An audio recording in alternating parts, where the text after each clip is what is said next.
The fluorescent lights of the DMV waiting room buzzed overhead as Margaret Chun sat with her worn leather portfolio clutched against her chest.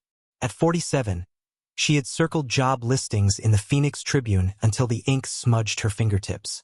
3 months of unemployment had turned her savings account into a joke and her confidence into dust.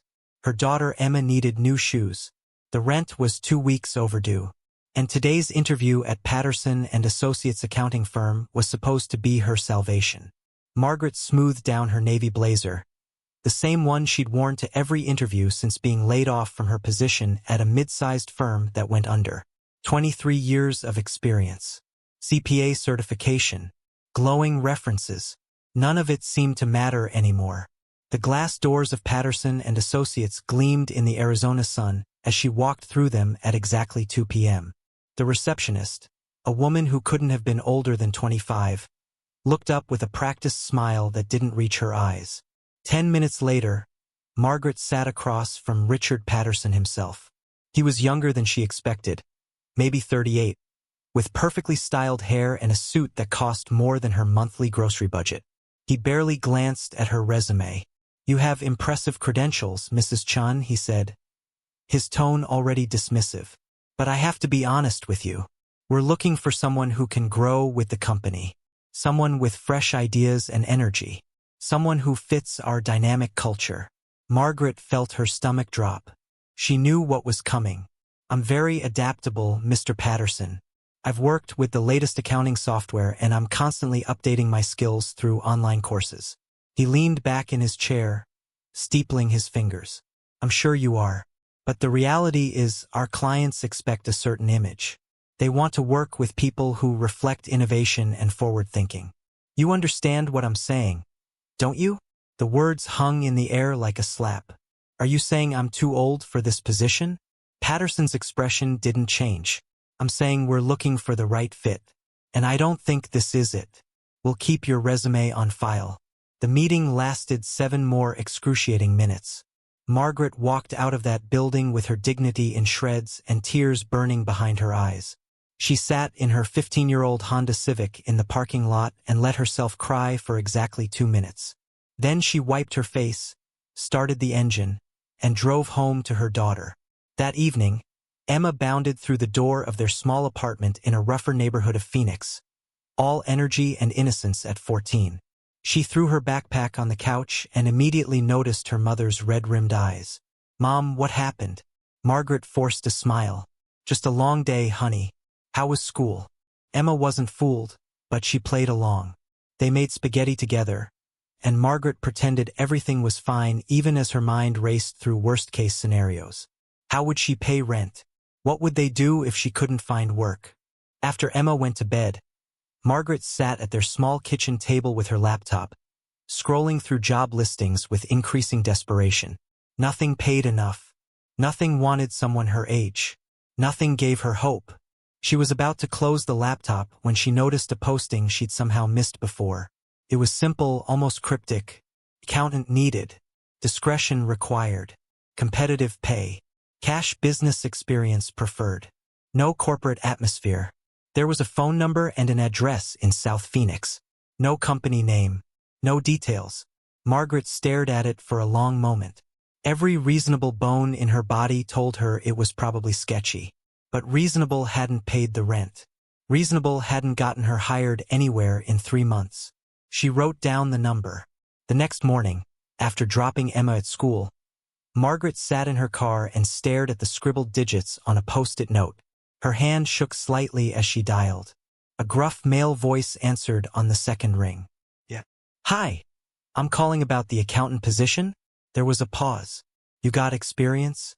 23 years. "I'm a CPA." Another pause, longer this time. She could hear voices in the background, the rumble of motorcycles. "You available today?" 3 o'clock. "Bring your credentials." He gave her an address and hung up before she could ask any questions. Margaret sat there for a full minute, staring at the phone. The address was in a part of town she usually avoided. But what choice did she have? At 2:45 p.m., she pulled up to a large warehouse-style building with motorcycles lined up outside like metal soldiers. Above the door, faded but unmistakable, was a symbol she recognized from news reports and movies. Hell's Angels Motorcycle Club Phoenix Chapter. Margaret's hands went cold on the steering wheel. Margaret sat frozen in her car, watching bearded men in leather vests move in and out of the building. Everything in her screamed to drive away, to go home, to find another way. But there was no other way. Not anymore. She grabbed her portfolio and walked toward the entrance before she could change her mind. Her heels clicked against the concrete, each step feeling like a march toward something irreversible. A massive man with a gray beard and arms covered in tattoos stood by the door.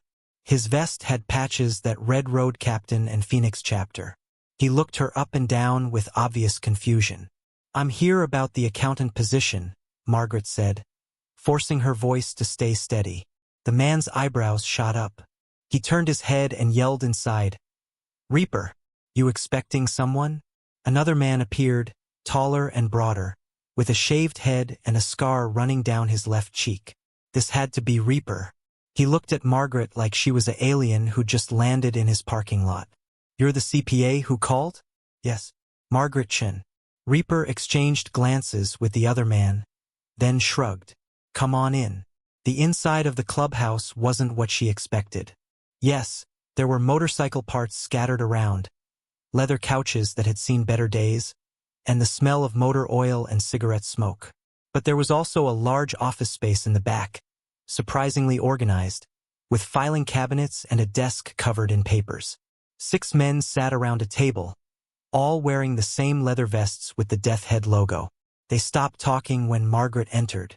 The silence was suffocating. "This is Torch, our president," Reaper said, gesturing to a man in his 50s with steel-gray hair and eyes that seemed to see straight through people. Torch stood and extended his hand. Margaret shook it, surprised by the firmness but also the respect in the gesture. "Mrs. Chun, thank you for coming. I'll be straight with you. We run legitimate businesses, auto repair, custom bike shop, a bar. But our bookkeeping is a disaster. Our last accountant retired and moved to Florida. We need someone who knows what they're doing, someone who won't steal from us, and someone who can keep their mouth shut." "I can do all of that," Margaret said. One of the other men, younger with a red beard, laughed. "No offense, lady, but you look like you should be doing taxes for soccer moms in Scottsdale, not working for a motorcycle club." The words hit like acid. Margaret felt her face flush. She'd heard variations of this all her life. Too quiet, too proper, too Chinese, too old, too female, too everything except what people wanted. She was so tired of being too much of the wrong things. Margaret set her portfolio down on the table with more force than she intended. The sound echoed through the room. "You want to know what I am? I'm a woman who just got told she's too old to work at a corporate firm after 23 years of perfect service. I'm a single mother who needs to feed her daughter and keep a roof over her head. And I'm someone who's tired of being judged by how I look instead of what I can do." She opened her portfolio and pulled out a spreadsheet. "This is a sample audit I did for my last employer. I found $73,000 in discrepancies that their previous accountant missed. I reorganized their entire filing system and saved them $200,000 in taxes over 3 years. I don't steal. I don't gossip. And I sure as hell don't quit when things get hard." The room had gone completely silent. Even the young one with the red beard looked stunned. Torch leaned forward, studying her with new interest. "You got kids?" "One daughter, 14. And you'd be okay working here, knowing what we are?" Margaret met his eyes without flinching. "Are your businesses legal?" "Everything we do is legal," Torch said firmly. "We've been clean for 15 years. We pay our taxes, follow every regulation, run everything by the book. But people still judge us by our patches." "Then we have something in common," Margaret said quietly. A slow smile spread across Torch's face. He looked around at his brothers, and something unspoken passed between them. "The books are in those cabinets," he said, pointing. "They're a mess going back 2 years. If you can make sense of them and tell us where we stand by the end of the week, the job is yours. $45 an hour, cash or check, your choice. Health insurance after 90 days. Margaret's heart hammered in her chest. That was more than Patterson and Associates had been offering. I'll need access to all receipts, invoices, and bank statements. Done, Torch said. Reaper will get you set up. As the meeting broke up and the men filtered out, Reaper showed Margaret to the office space. It was surprisingly quiet back here, away from the main clubhouse. Most of these guys, Reaper said as he unlocked the filing cabinets, they've been rejected by society just like you were today. They found family here, respect, a place where their past doesn't define their future. He handed her the keys. Maybe you'll find the same thing. If you're rooting for Margaret right now, take a moment and hit that subscribe button. Because what happens next is going to change everything. Margaret sat down at the desk, opened the first ledger, and got to work. 5 days later, Margaret had transformed the office into something that actually functioned. Color-coded files lined the shelves. Spreadsheets organized by quarter glowed on her laptop screen. She'd found errors, missed deductions, and opportunities that had been sitting there for years like buried treasure. The club members started treating her differently. They brought her coffee without being asked. They knocked before entering the office. They called her Mrs. Chun with genuine respect in their voices. On Friday afternoon, she presented her findings to Torch and the executive board. She'd prepared a full report, bound and professional. Your auto shop is profitable but underreporting income in a way that'll trigger an audit if it continues. Your bar has been overpaying on liquor licenses for 3 years because nobody read the renewal forms correctly. And your custom bike business could expand if you restructured as an LLC instead of a sole proprietorship. She slid the report across the table. I've outlined everything here, including projected savings of approximately $120,000 over the next fiscal year. Torch stared at the report, then at her. You did this in 5 days? Margaret allowed herself a small smile. I told you I know what I'm doing. The room erupted in approval. Men who'd been skeptical were now grinning. Reaper actually laughed out loud. You're hired permanently, Torch said, and we're giving you a raise. $55 an hour. Over the next 3 months, Margaret became an integral part of the Phoenix chapter. She set up proper accounting software, trained 2 prospects on basic bookkeeping, and even negotiated better insurance rates for the club's properties. But more than that, she found something she hadn't expected. Community.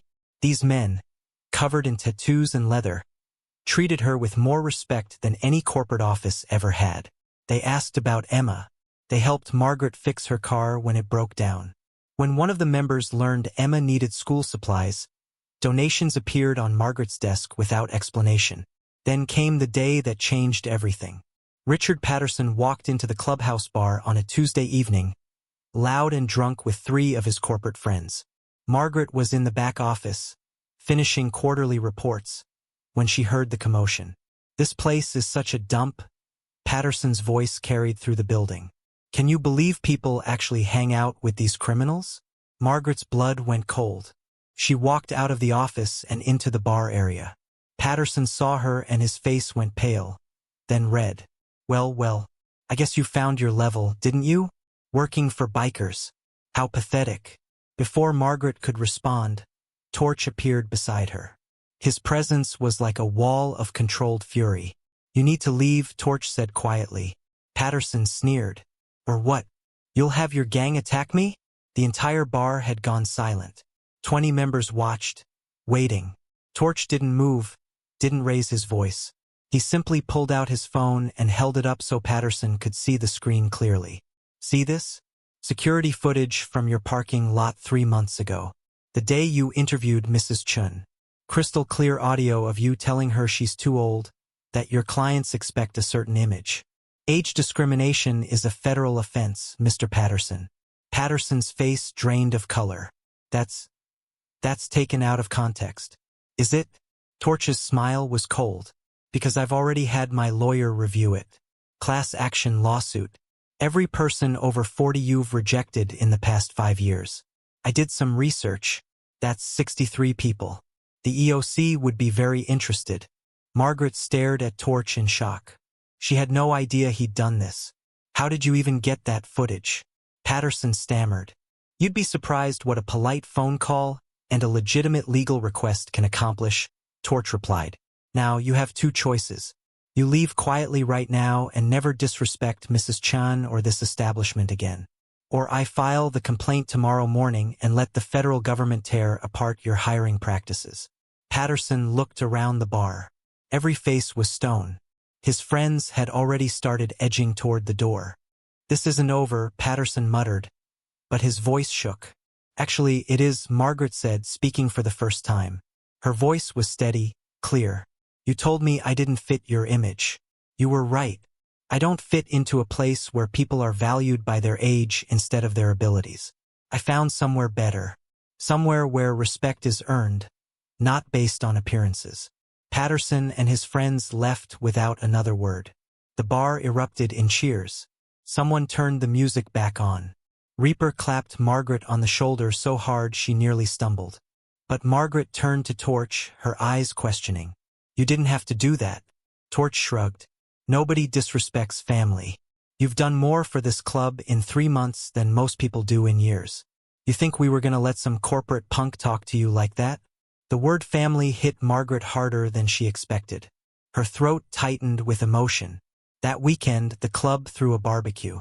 Emma came, nervous at first, but within an hour she was laughing with the members' kids, playing cornhole in the yard behind the clubhouse.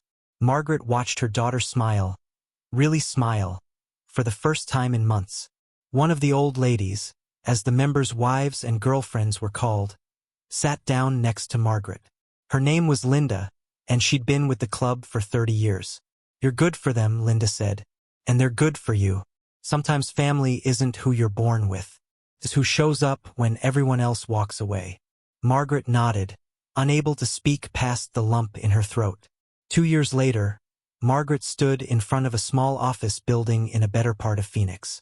The sign above the door read Chin Financial Services, and below it in smaller letters, specializing in small business accounting. Emma, now 16 and significantly taller, stood beside her with a camera, documenting the moment. Mom, this is incredible. Margaret smiled, keys in hand. The Hells Angels Phoenix chapter had been her first and most loyal client. But word had spread. Other motorcycle clubs reached out. Then small businesses owned by veterans, ex-convicts trying to go straight, immigrant families struggling with complicated tax codes. People who'd been rejected by mainstream accountants found their way to Margaret. She'd built something real, something that mattered. The office had 3 employees now, all people who'd faced their own discrimination. Sarah, a 62-year-old bookkeeper who'd been forced into early retirement. Marcus, a formerly incarcerated man with a gift for numbers and no one willing to give him a chance. And part-time, Emma herself, learning the business during summer breaks and dreaming of following her mother's footsteps. Torch arrived for the grand opening on his custom Harley, followed by a procession of 20 bikes. They parked along the street like a protective barrier. He carried a bottle of champagne and a framed photo, the club's gift. The photo was from that first day Margaret had walked into the clubhouse, terrified and desperate. Someone had captured her sitting at that desk, surrounded by chaos, determination written across her face. To remind you how far you've come, Torch said as he handed it to her.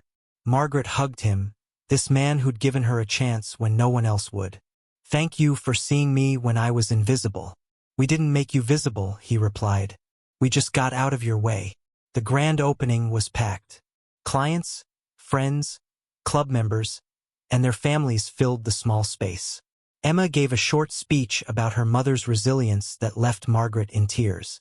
Local press covered the story, the unusual partnership between a single mom accountant and a motorcycle club. That night, after everyone had left, Margaret sat alone in her new office. She thought about Richard Patterson wherever he was. She hoped he'd learn something. But mostly, she didn't think about him at all anymore.